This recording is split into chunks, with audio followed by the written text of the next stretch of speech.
Dylan, we started the show with an apology because about 10 days ago, there were some people on this radio station talking about Flin Flon and Weyburn, and it was just a matter of how many games that it was going to take for Flin Flon to beat Weyburn, and we didn't really give anybody a chance. And then the next thing you know, the Weyburn Red Wings go out and shock the world and beat those Flin Flon Bombers 4-2 last night with a big 3-2 overtime win.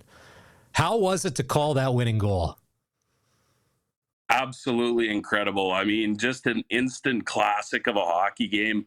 They were tight all game through, back and forth.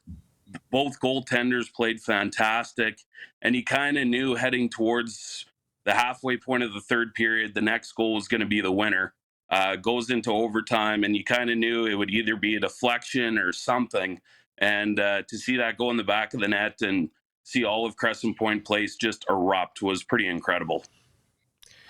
Now, be honest, when the Wings went up 3-0 in this series, were you a little shocked as well? Because 1-1 maybe, but 3-0 on Flin Flon, a powerhouse team that was in the league final last year. Yeah, absolutely. I think anybody would have been shocked. It's hard to go up 3-0 against any team in the playoffs, especially when you're traveling to the Whitney Forum and trying to play there. It's tough for any team to go against the Bombers, and for the Red Wings to come out that hot and get those 3 games up was definitely surprising. But then you kind of knew that, well, the 4th game is the hardest to win. So from there, it was just seemed like a matter of time, and all of a sudden the Bombers were coming back, and you kind of saw just how good they were and how they've been such a good organization. And then to all accumulate to Game 6 was pretty fantastic series. Dylan Fiessel, play-by-play guy, Weyburn Red Wings, joining us on the Western Pizza Guest Hotline here on the Sports Cage. Now, Jamie Nugebauer said that the Wings didn't consider themselves underdogs in this series. They were confident in what they were able to do, and they played Flin Flon great all year, winning the season series, and they thought they matched up real well. And obviously, Cliff Mapes, the coaching staff, saw that. When the game was going into overtime last night, was it confidence? Was it tension? What was the mood in the rink? Like, what could you sense? Definitely tension, nervousness. You understood that at that point in time, because it was so back and forth, that any mistake, any bounce, anything could make the difference. One turnover could end up being in the back of your net, and it's the difference between going on to the finals or going to the Whitney Forum on Wednesday. So that tension was definitely in the building. It was excited tension because the game was so good. I saw the attendance. There was over 1,300 people packed into Crescent Point Place last night. When the building is that full, how early were people arriving? Because, like I said, it's the biggest game in town. There's nothing better happening on a Monday night in Weyburn than a Game 6 and a shot at the SJHL final. Yeah, it was full. I mean, the entire town was buzzing all day long for a Monday. The energy was there. People are showing up, hour and change before the game. There were lines. It was busy, the lobbies, and then the rink. And once the game started and the progression, it just got louder and louder from both the Weyburn fans and the Flin Flon fans that traveled down. And, heading into the third period and into overtime on that goal there, when the place just erupted, I've never heard Crescent Point Place that loud. It was quite... Yeah, we got the video going on the stream. So Josh Sales scores the overtime winner, 5:08 of the extra period. Do you think if Josh was out today getting a coffee or the KFC buffet, do you think someone might have said, no, don't worry about it, we've got you? Do you think that he may be able to keep his wallet tucked away for the next little while, being the hero in the city, take advantage of it while it lasts?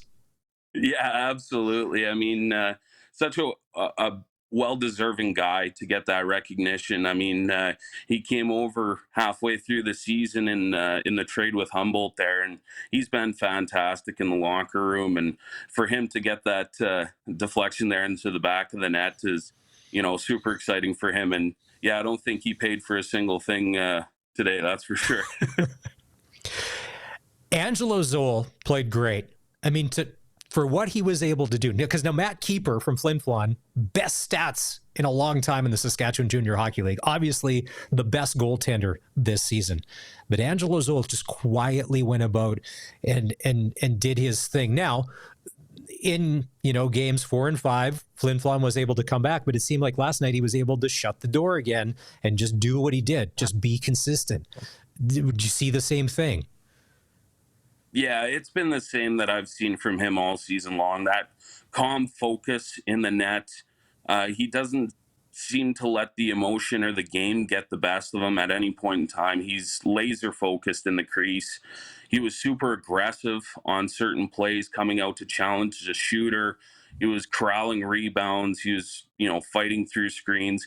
He was doing what has made him successful all season long, and it accumulated to that win.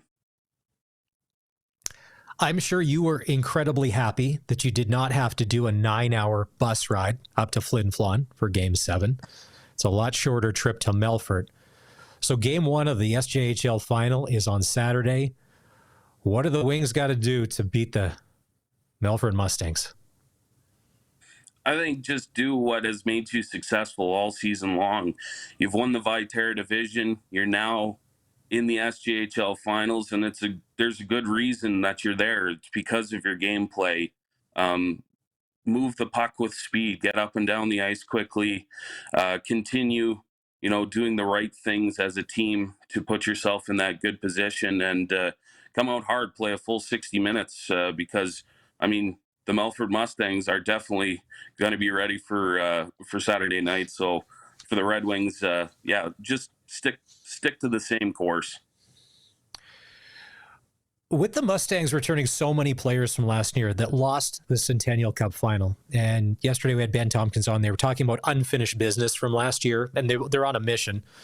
And he said that not that they're overlooking anything in the Saskatchewan Junior Hockey League, but there was a goal that they did not achieve. Do you have to be physical with them and get on them right away, but stay out of the box because the power play is so good? You got to walk that fine line and be physically dominant, because they can play, you see, they can play any style of hockey. High flying, low scoring. You want to crash and bang, we can do it all. Does Weyburn have to take one of those approaches and just be vigilant about it? Yeah, absolutely. You want to play aggressive. You want to be heavy on the forechecks, be physical. You don't want to allow them to get any space, but at the same time, you got to be disciplined, because they are absolutely lethal on the power play. A lot of the same approach with Flin Flon. They had a fantastic power play as well. Get physical, get in on the forechecks, and play that hard and fast style, not allow them to get any space, because the Mustangs are well structured, they're well coached, and if you're not 100% on them all the time, they'll make you pay. Dylan Fiessel, who's joining us, he's the play-by-play voice of the Weyburn Red Wings on the Western Pizza Guest Hotline. You mentioned coaching. It's the battle of some SJHL coaching elite. Cody Mapes, Trevor Blevins. Blevins been doing it for a long time, and he's real good at it. In your eyes, what makes him so good? Probably just the message that he has with the team. They all buy into it. The same with Cody Mapes too. They understand they have the talent, they have the roster, but you have to buy into the system. And for Trevor Blevins up in Melfort, well, obviously that system gets results. There's a reason they won last year, and they're back in it again this year. So, getting the team, everybody to buy in, and just all pulling the sleigh in the right direction is what makes those coaches, and a lot in the Saskatchewan Junior Hockey League, so fantastic. The SJHL final will start on Saturday night in Melfort. Face-off for Game 1 is 7:30. Game 2 is Sunday in Melfort at 7:30. Then a couple days off. Game 3 in Weyburn on Wednesday at 7. Game 4 in Weyburn on Thursday at 7. And here's the thing.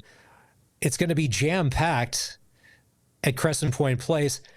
somebody probably takes your usual parking spot when you've got this many extra fans coming. So now you're probably going to have to get there extra early. And so, holy smoke, now you got to game plan this. All right. Enough about the SJ. Let's talk about some other stuff. In the NHL, who's your team? We're on the verge of knowing who's going to be in the playoffs. So who do you root for? Well, my team is right on that cusp line. It's the Calgary Flames. Dylan. So they're fighting. It's been an incredible year for them. Most, including myself, did not have them fighting for the final wild card spot at this point in time. So it's been really interesting to see them, and especially for the future as well. Well, and tonight, like, they need to beat Vegas, who's going to be resting a bunch of stars, but you also have St. Louis playing Utah, and if they win in regular time, and the Flames they just won't go away. There's no. So let's say your Flames don't get in. Then, and you don't have to publicly, it's not like you're wearing a jersey anywhere, but then who do you move to if your Flames aren't in the playoffs? I honestly probably move to the Winnipeg Jets. Just Okay. proximity. I like their team. They weren't obviously able to get things done last playoff round. They're the top this year. They look fantastic. They got a good team. Definitely one to root for. And, a team that hasn't had that success, the Winnipeg organization, obviously throughout the years, they deserve some really good teams and some really good years. We had mentioned on the show yesterday that the Winnipeg Jets are a very likable hockey team. Even if that's not your team, if you had to pick up, because they play the right way. There's a bunch of good guys. They've got history on their side of never ever winning a Stanley Cup. So there's also that. The whiteouts are going to be back. I think that because they organically did it first, and now everybody else is kind of glommed on. Like you see like Maple Leaf Square, and you see the Oilers doing it. Those Winnipeg whiteouts were an organic, original thing. So yeah, I think I'm with you. When it comes to, if it's not your fave, they could be your second favorite team. All right, we appreciate you coming on. If the Wings keep trucking, knock off Melfort, we want to stay in touch, because then it's on obviously to bigger and better things, but we don't want to put the cart before the horse. Dylan, thanks for your time today. We appreciate it. Awesome. Thank you so much for having me.